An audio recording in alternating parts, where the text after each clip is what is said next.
Hi, everybody.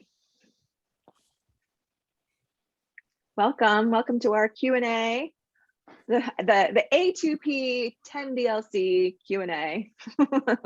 Getting all the letters together. So we had a couple dozen people sign up, but we'll see who actually shows up to ask any questions. And otherwise, we're recording this and we'll be posting it. And then perhaps in the user group or something like that, people can ask additional questions there if they have them. So Jordan, you guys all know, is here. Maybe Jordan, you want to do like a brief, I mean, this is really supposed to be a Q&A. Do you want to do just like a brief A2P? Oh, Roberta, yes, you're raising your hand. Is everybody, you can go ahead. Can you hear me? Yes. Okay. I don't know if you wanted to do the Q&A first, but I have some questions. I did sign up yesterday and I got an email back saying that I have to correct some of those things that cannot be verified. And one of those things is that I could not, let me pull it out here. It says unable to verify authorized representative number 1 and 2. I'm the owner of the company with my husband. I don't know what can I do to fix that. The other question I have, I do not have a dedicated website with that name, with my company, which is Diamond Cutter Home. I have a different website, which is like put it in there because what I do is I do foreclosure homes. I'm in the real estate. I help people with foreclosures. And so I have a local website on Colorado, like in Denver area, which is Denver Housing Solution.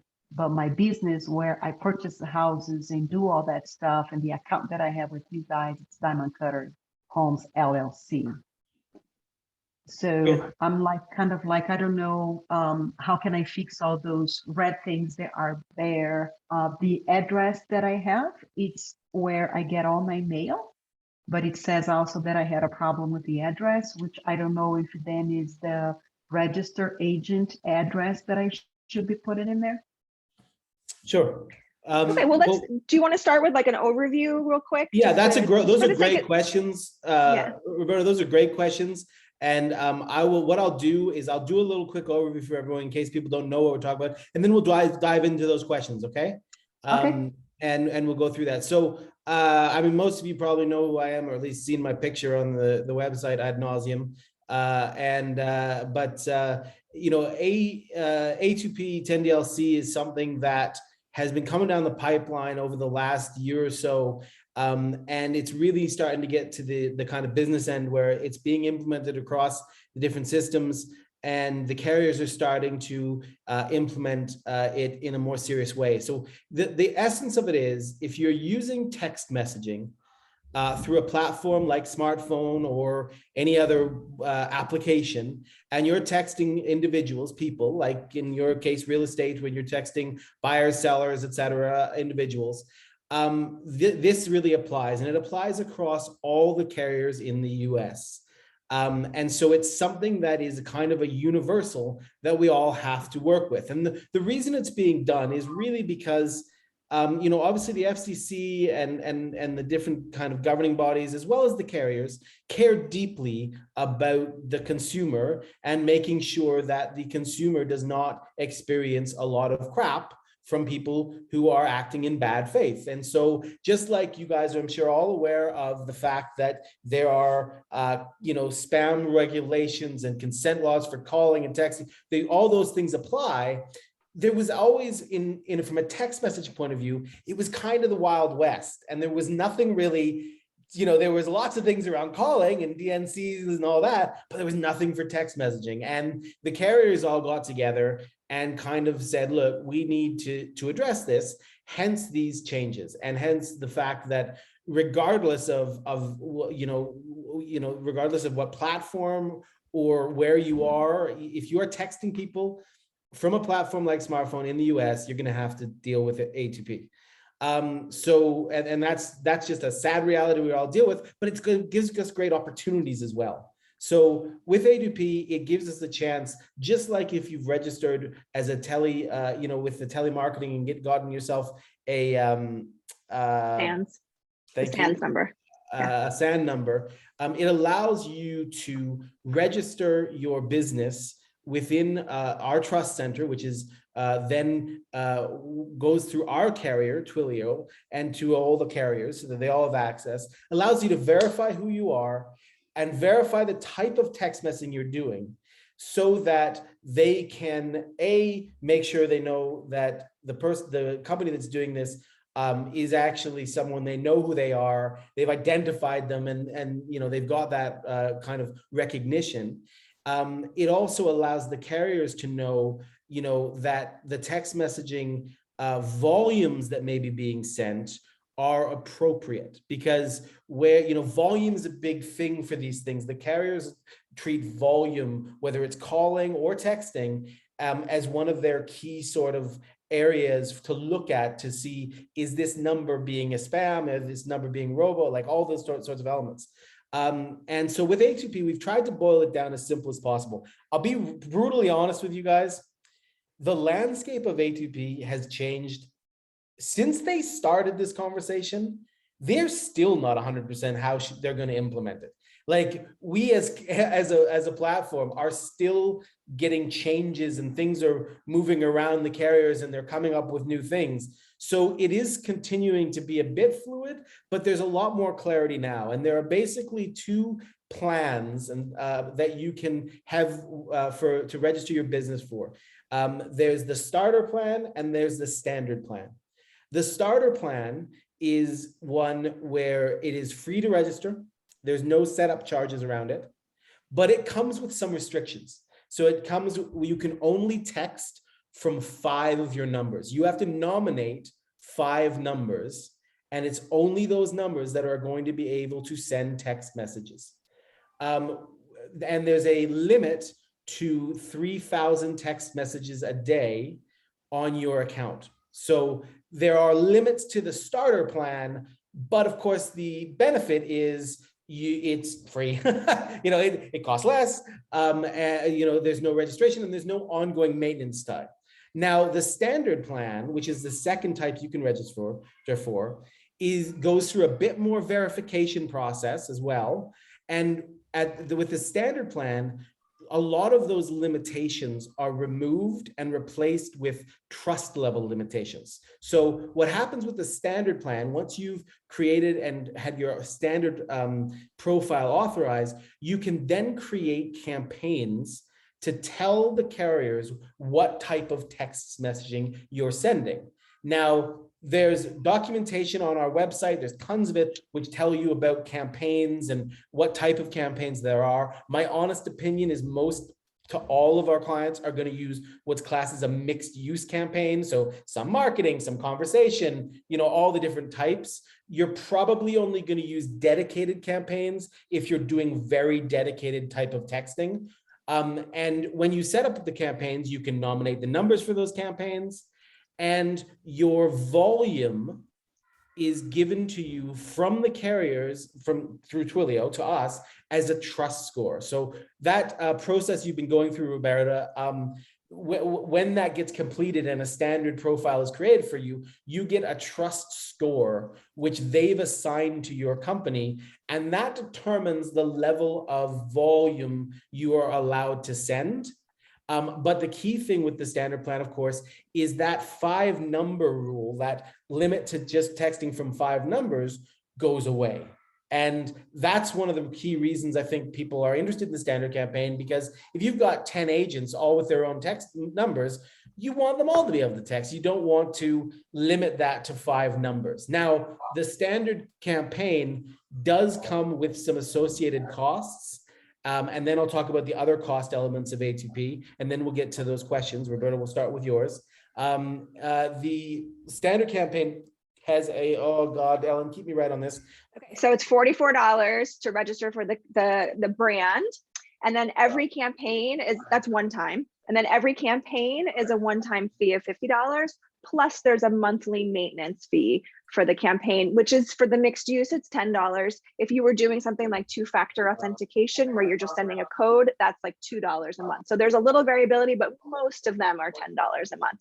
And when you get approved for the plan, that's when the $44 get charged. When your campaign gets approved, that's when the $50 is charged plus the $10 or whatever the ongoing fee is for that first month. So you pay each month in advance.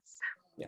And those charges are passed to us from our carrier, and we pass them to you. So we're not making, we're not adding any money to these charges. Everybody essentially is agreed to pass them through.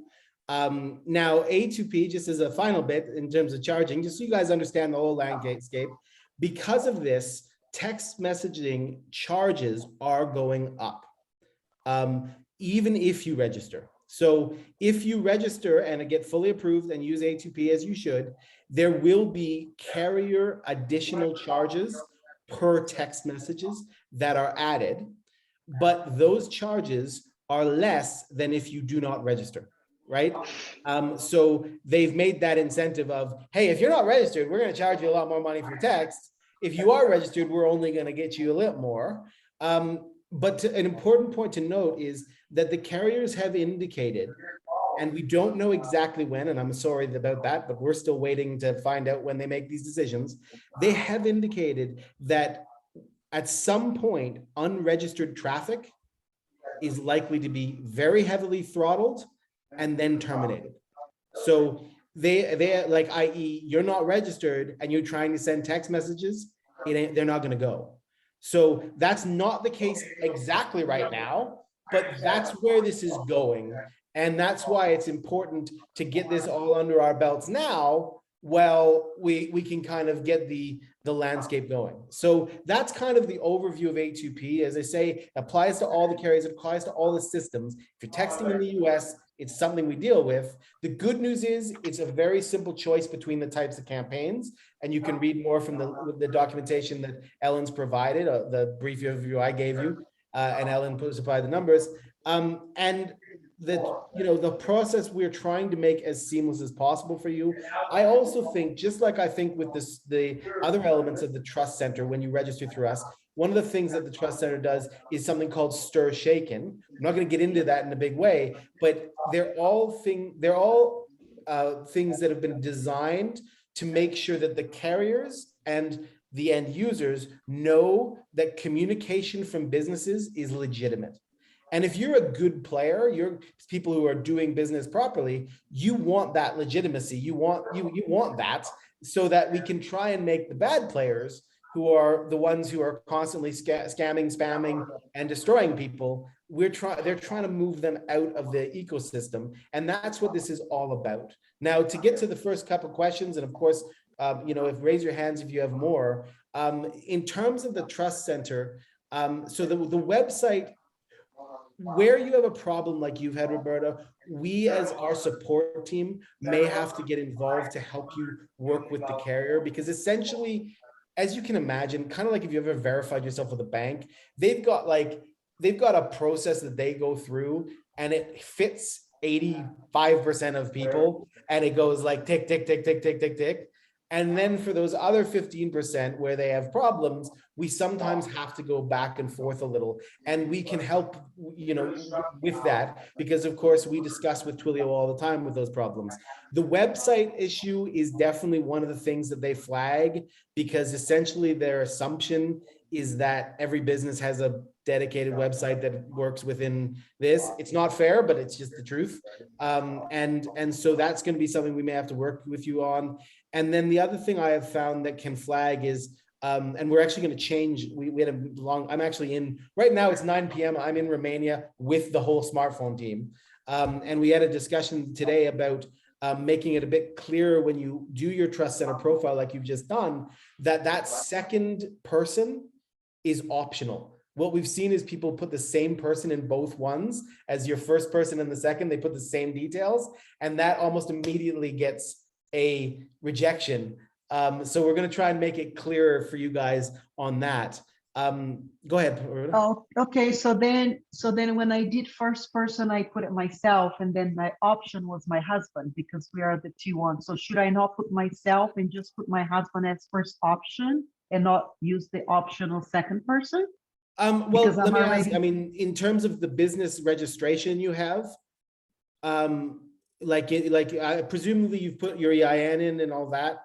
Yes. Yeah. Yes. So are you both listed on the company? Sure. We are 50-50. Yeah. Well, you should be fine, and to be honest, you both should be fine if you're both listed. So Yeah. there's no reason that should be it. But that's certainly something that I would say we can look at as from a support point of view to look at the flags you've had and try and assist you on. Sure. Well, Okay. Now, go ahead. So Joel, I just wanted to, so Joel puts in the comments that he was not able to submit without the second person, which is the issue that Jordan's referring to. So there's, just to make it clear, you have to register in the trust center for your business profile, and then you have to register your brand for A2P, which kind of feels redundant, but we'll carry that information over for you. So for us to streamline the process, for standard and starter, we're just collecting the same representative information. So it's required to have the two representatives. So so that's why it is. So that's why Jordan was saying that they're working with the team to figure out what's a workaround if they're, because we do have instances where there's only one person, and like, how do we handle that? And that's something that unfortunately we're dealing with that. It's not really a bug, but we're dealing with that challenge live, because the carriers, it's really the mobile carriers that came up with this plan, and they just came up with it based on how they want their consumers to, deal with the information, and didn't really think about it from the application provider's perspective, and they're kind of learning about it real time. So we'll definitely get that ironed out in terms of the two representatives versus one, that kind of stuff. Okay, so I'm guessing that the information on those representatives, it's my information in my personal cell phone, right? It's not the phones that I want to register for the campaign. No, it's not smartphone. It's your stuff. It's yeah. Theoretically, there are people, as I understand it, Twilio has a team of people that they outsource this to, kind of like your credit application, kind of, Sure. and they do, the computer says no, tick, tick, tick, tick. And anytime there's a red, they just go, no. And so that's where, if you've put information that is absolutely correct and it's been rejected, that's where we would get, the support would get involved and communicate with you and Twilio to help try and facilitate that. And I recognize that's not a great thing from your point of view. It takes more time, and I apologize for that. It's just, we're dealing with, it's they're okay. the ones that do it. Yeah, I know, I don't mind doing that, and I'm willing, to provide with paper or show it scan information that shows the LLC, the two names in there. I don't have a problem with that. I'm just trying to figure it out if I could solve this without having to do all those things, but apparently not. So my other question is, so you said that I need to do the business profile and then I need to do the brand. I don't know, maybe let me just quickly explain to you what I work with another client of yours, which is REI Automated. So what I do with you guys, they use this it's an automated system that they provided for me, a service. And we use a smartphone because I go after these people with the foreclosure house, whatever, and I have to do a follow-up system. So that's when the smartphone comes in with text messages. It falls into a follow-up system and sends how many text messages, one every 3 days to get in touch with those people. And that's all we do. And then of course, because of the system, we record all the conversations that we have. So in that case, knowing that this is basically what I do you feel like I need to go to the standard free or to the other one? It honestly entirely depends on how many numbers you're using, how many numbers you need to text out on, and your volume. And I would be very surprised if your volume exceeds 3,000 in a day. No, it doesn't. And I only have one number, and I'm probably gonna get a second one. then you need the starter. Then I would honestly suggest you can always convert to a standard if you want. But honestly, in your case, as you described it, that is textbook starter plan. And the starter plan comes pre-configured as a mixed use campaign, which means you can send different types of texts, right? It's not, you only get into those specific campaign types when you are sending volume for a specific reason. But if you want to maybe contact sellers and then follow up and have a conversation and all that, that tends to be the mixed use. So if this REI person that it's the one that does all this automation for me, if I'm already paying them to run all this, now do I have to do the campaign with you as well? Yes.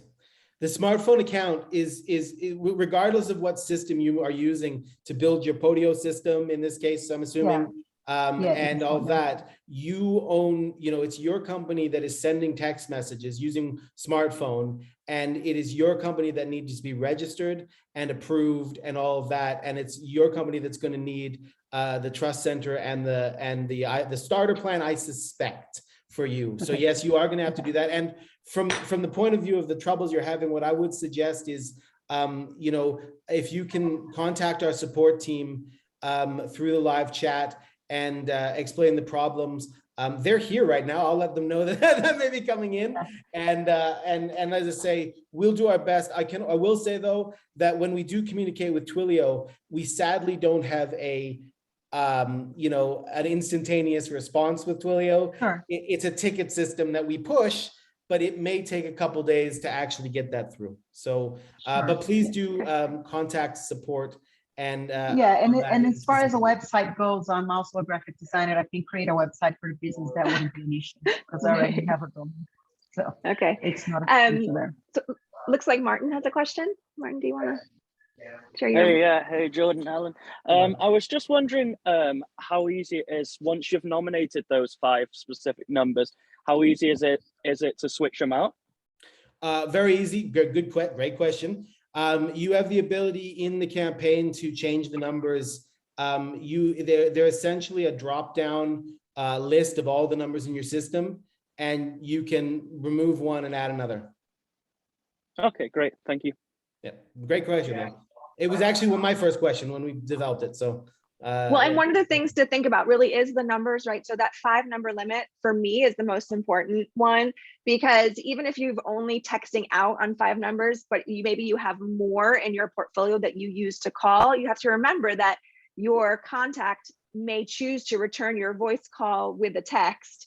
And if that's the case, you want to make sure that you could then text them back. So I agree with Jordan. Most of our clients will end up on a starter plan, or you'll be on a standard plan, but just one campaign, the one mixed use campaign type, and you'll just put all your numbers in there because there's no per number fee. I think, like I should say that standard, you can have up to 400 numbers on a single campaign. So it's not, you can have unlimited numbers in general on the plan, but once you hit 400 for one campaign, you'd have to create a second mixed use campaign. But I think you can, I don't know if we have anybody with 400 numbers at this point. And I just to give you an example, guys, as a real life example, for just to test this process out, my own other company that uses smartphone and Podio, I registered for a standard campaign just to go through the process and see, and I ended up getting a trust score that gave me the option to send. I think it was 25. There was a limit of 10,000 texts per day to T-Mobile, and then there was a per second limit for everybody else. But it was such a high limit that I wouldn't come, like most of our customers wouldn't come near it. So the standard plan does come with a higher level of ability to send, and it does come with an ability to say, hey, all my numbers are in there, and it doesn't matter, I can just text. And the way this is going to be applicable in the future, right now, if you text from a number that is not registered, right now, all it means is a slightly higher charge. But you have to know that in the future, the carriers have indicated that non-registered numbers, traffic will be shut off. And we don't know And it's also reasonable to believe that the unregistered traffic is going to be scrutinized for TCPA violations much more intensely than registered numbers are. Martin? Sorry. Martin raised his hand. We'll come back to you, Roberta. So I was just I might have missed it at the beginning, but how is a campaign defined? So how do you define that? So that's a great question, Martin. So if you're doing the starter campaign, you do not have a choice. The starter campaign comes with one campaign and it's mixed use and that's it. A campaign is essentially when you register a campaign, you have to give an example of the text messages you're sending. So, and the different types of campaigns, and Ellen is linked, I believe, to the in the comments to the some of the documentation. I did the general one here. I'll do the one for campaigns. The different types of campaigns are really around, like, are you sending two-factor authentication text messages? Are you sending political messages? Are you sending, a mass marketing messages? They're very dedicated, and all the text messages on that campaign have to be in that structure, or they're going to start flagging. With a mixed use campaign, which is the one I think most people are going to use, you're essentially, there's a slightly higher charge, because when you're doing very dedicated campaigns, they lower it. Like I think Ellen said, the two-factor authentication one is a lower charge. Per monthly, monthly. But for the mixed use, it gives you the flexibility to do anything. You want to text your buyers about a property? Great. You want to text back and forth with the seller because you're chatting to them and setting up an appointment? Great. It gives you the opportunity to do any kind of text messaging. But please do remember, guys, that even registering and getting approved does not stop your obligation to go by the rules that TCPA, DNC, and all those. Just like registering and having stir shaken doesn't magically mean that you can do anything you want. You have to still, if you're text messaging people, you have to have opt-ins or a previous business relationship example. There is no way of registering and then being able to go, right, I'm going to text 100,000 people cold. That is a no-go. You still have to go by the rules. Yes, as Joel wrote, consent, all those consent laws rules that go. And I really recommend, if you've got questions, you should consult with your own lawyers around your own state obligations. We don't provide legal advice around what each state does. All the opt-ins, CAN, spam, TCPA, all those rules still apply. And you do need to make sure that you observe them in every way, or your account can be treated in the same way as it would be before, which could be flagged to the FCC, could be complaints, could be shut down by the carriers. Now that's, again, act good, pay attention to the rules, and that's what you need to do. But that's just generic good sense. Yeah. Okay, Roberta. Okay, so because my application is being rejected, do I need to have all that figured out before I do the campaign and all the other stuff? Because I don't see. Yes, the trust hub has to be done first. The trust profile has to be completed first, and then the other options. Your stir shaken will be enrolled immediately, and then your A2P option to sign up will be there. Okay. Yes. Okay, so it shows not started right now, so I shouldn't even bother with that.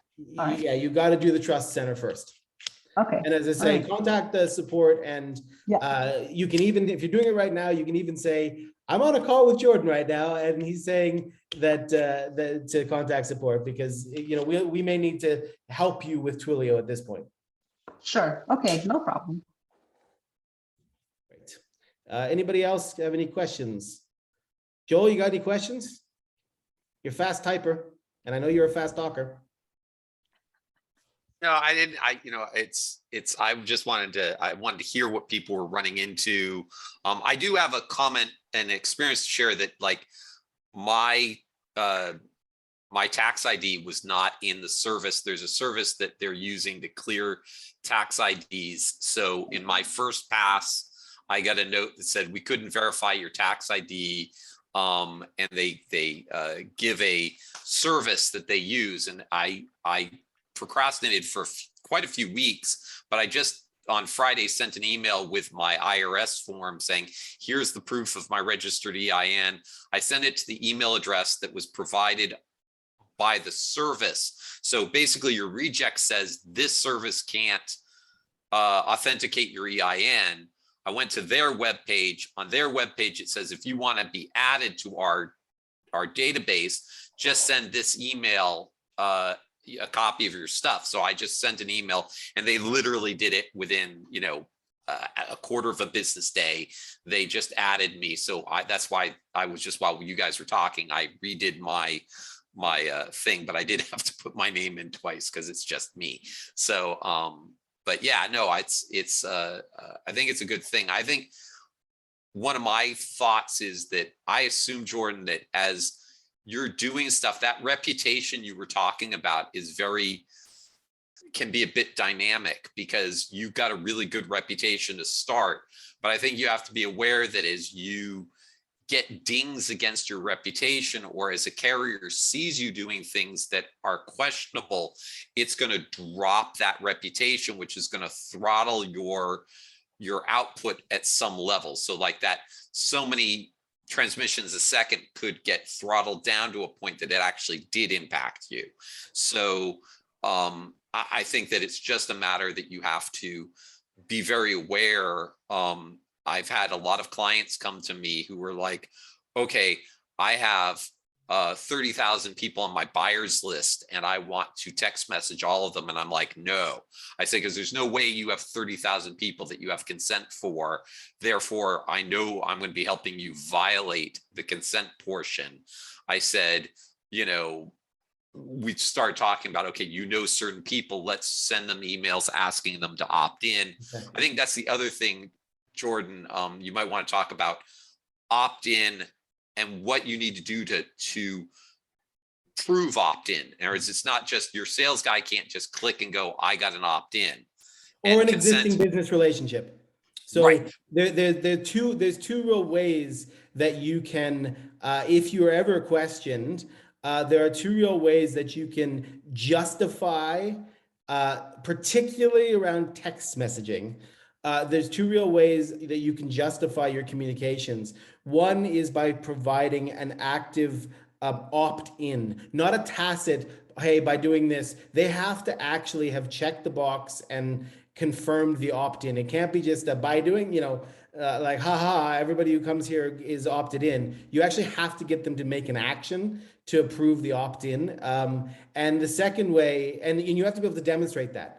So you have to be able to, if they come a call in and question you, you need to be able to demonstrate the process you've gone in to is one that has shown an opt-in, an active opt-in. Or if someone's questioned you about a particular, if someone's questioned you about a particular contact, you have to show what's called an existing business relationship. And there is a rule around this, and I'm going to ask you, we're going to follow up maybe with some links after this, because I don't want to pretend like I have all the legal knowledge in the top of my head, but essentially there are rules, and they vary somewhat state to state, around if you've had inbound communication with someone, you can demonstrate an existing business relationship, which means you have, I think it's 90 days, I believe, although I'm going to say again, we need to, we're going to clarify this, and you need to check in your state in particular that you're working in, that you can demonstrate that you have 90 days from that point of inbound communication that's classed as an existing business relationship. Like if they've called me or texted me and we had a chat, I'm allowed to reach out to them for a period of time. And it can vary from state to state. So I recommend that you check your state regulations on that. You're muted, Ellen. I'm muted, sorry.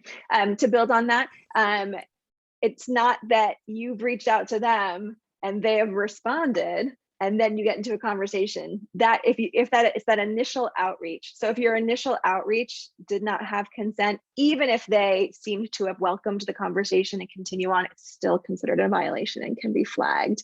And it's, again, oftentimes it's flagged by their scanners and robots and whatnot that are just going through the database and picking things at random. It's not necessarily that someone has complained. So even if, again, this prospect seems willing and excited to talk to you, and you had the best hook, but if it was a totally cold hook, it's a violation over text. Go ahead, Martin. Is this only applicable to US numbers, or is it if the client has a number that's UK based, do we still have to go through the process? So you're texting US people from a UK number, or you're No, texting just UK UK people? to UK. No, UK is subject to GDPR. Obviously, as you know, as you'll be very aware of the GDPR conversations we've had for the last 4 goddamn years. I lived in the UK when that all happened. The UK doesn't have that, the A2P. It's late here. But if you are texting people in the US, and quite honestly, if you're texting people in Canada, Canada's heading the A2P way in a big bad way. And I suspect, quite honestly, mate, even Europe is going to be going down some route. Everybody's going to be going down some route to make sure that they're weeding out bad text messaging. But this applies to the US currently only. Okay, thanks. It'll have some other crazy initials when it hits Canada. It'll have another one wherever else it hits. It's going to Canada, actually. I was reading up on it. It's Canada is going to be on the plate soon. Keegan. Let me get myself unmuted here. Hi. So lots of questions, but I guess I wanted to summarize it by asking with some of these links that you guys are going to be providing, is that instead of asking a bunch of redundant questions here, am I going to be able to see kind of more of a step-by-step or like a breakdown of the best practice on how to go about this opt-in approval? And the other owner did already try to get her get our EIN registered and experience something similar to what Joel mentioned. And then Joel, any chance you could get more specific with the email that you ended up sending this information to that got back to you within hours? I think that would probably save us a nice I'll put it in the chat. Give me a minute. Yep, take your time. Thank you. And then I guess other than the question directly to Joel, I was going to just ask with these links you guys are providing, is there going to be any step-by-step provided directly from you, or should we kind of? Well, we do have the process of A2P is pretty well documented in our help center. There are articles there that kind of walk through the different elements, what it means, and I believe we've got articles on how to register and different campaign types and all of that. So we've tried to make the documentation as clear and concise as we can in a complex situation, right? So the documentation team does a really good job at trying to distill things into their essence. And then, if you then still have questions or problems, of course, we will try and help you directly. Unfortunately, a lot of the elements like registering, et cetera, are out of our hands in the sense that it's Twilio and their process that we essentially push things to. And where there are things like denials, like with Roberta and with Joel, then we will do our best to help facilitate a conversation with Twilio if that becomes necessary. Okay, that about answers it. Thank you. Thank you so much. All right, those are great questions, everybody. And I recognize this is we haven't heard from Jay though.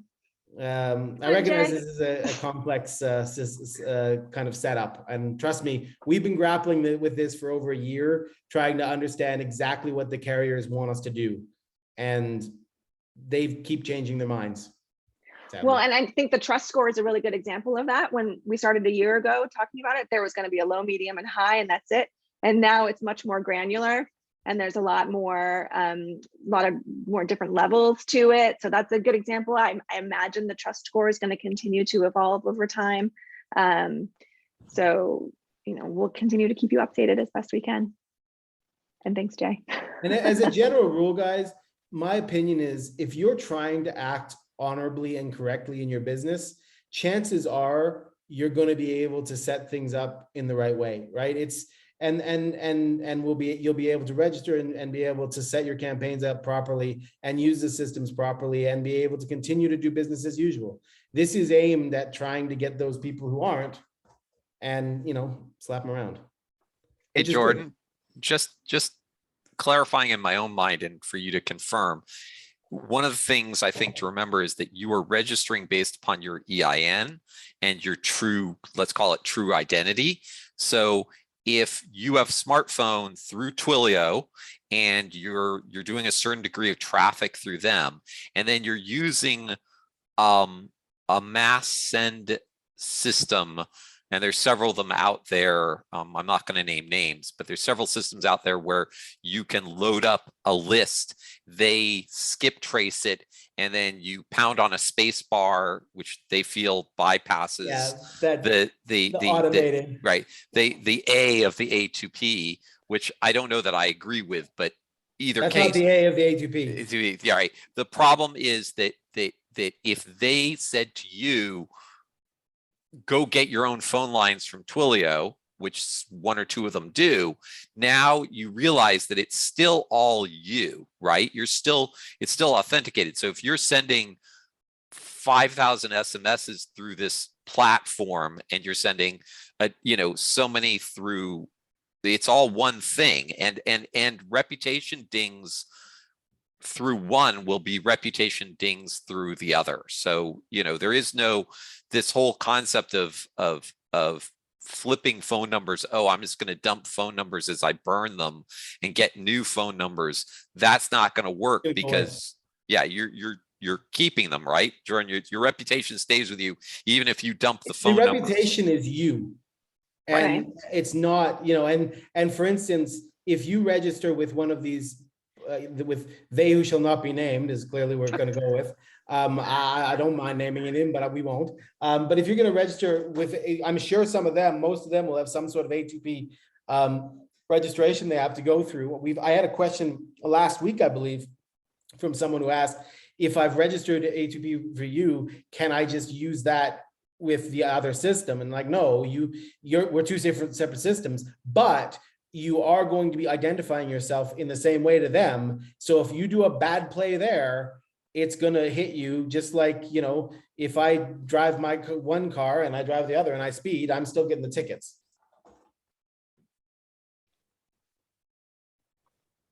All right. Any other last guys? Are really some great questions, and I appreciate it. And I'm sure the people who watch the video recording will appreciate it as well.